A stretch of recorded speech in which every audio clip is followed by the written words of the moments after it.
All right. Hey, everyone.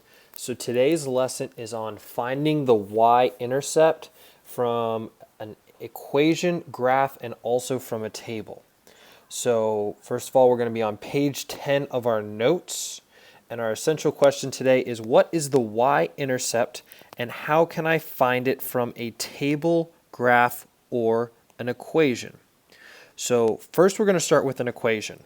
And what I want you guys to do is, if we're finding, and we'll go into this later in a week or two about finding slope, but if we're doing an equation or a line from a graph or anything like that, I want us to do the same thing as if we were solving equations, except instead of just drawing your line, I do want us to box our variable.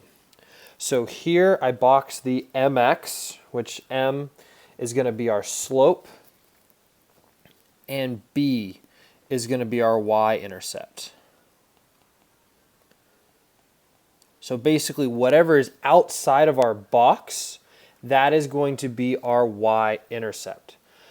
So let's look at this first one. So 12 is equal to 4x plus 2.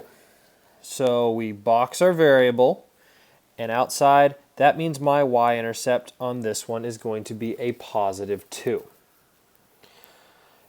Now on this next equation, right, so we would, typically draw our line. We don't need to do that this time, but we're going to box our variable. And notice here on the right side of the equation, we have nothing outside of the box. That means that my y-intercept is essentially 0. So if there is nothing outside of the box, there's an understood y-intercept of 0, right? Because we can always add 0 to anything and it doesn't change. All right, so that's from an equation. Basically just whatever is outside of your box. Now from a graph, we're always going to be looking for the y-intercept. First thing we need to make sure we understand is that my x-axis is the one that is going left and right.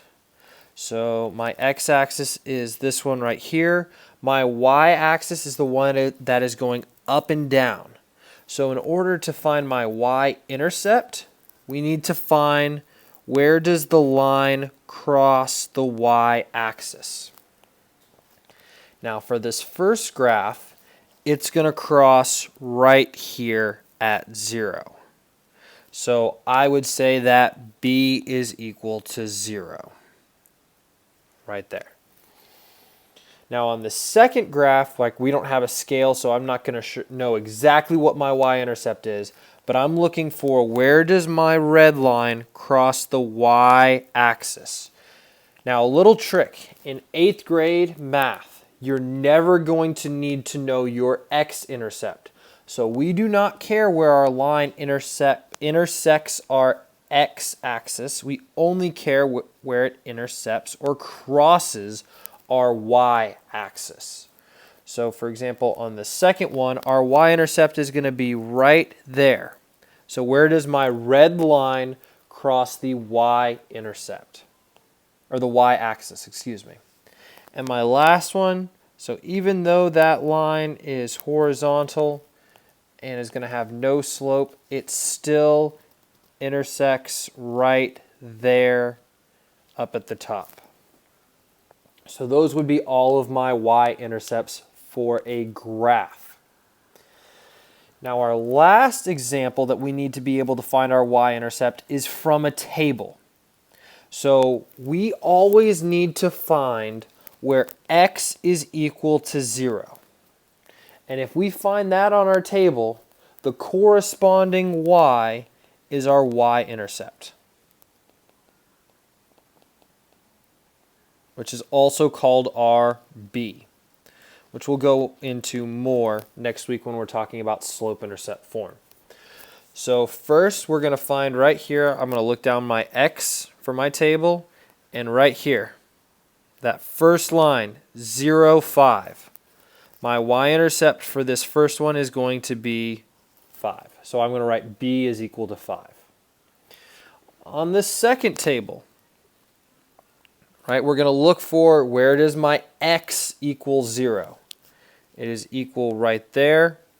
So my b is equal to 9. Now the question is, what do you do on a table where there is no x equals 0? So you have to kind of analyze the table. And I need x to equal 0, and I see that it's counting up by 3, right? 3, 6, 9, 12.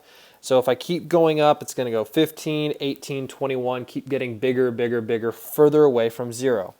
However, if I make one jump up, right, 12, 9, 3, or 6, 3, my next line would be 0 if I continued the table upward. And same thing here, so we went 8, 7, 6, 5, 4. So I'm going to continue my table up one more step. You have to find the pattern. And then there, I'm going to circle it, and we know our y-intercept on this table is going to be 4. So even though they didn't give me the x equals 0 to find my y-intercept, I was able to extend my table and be able to discover it.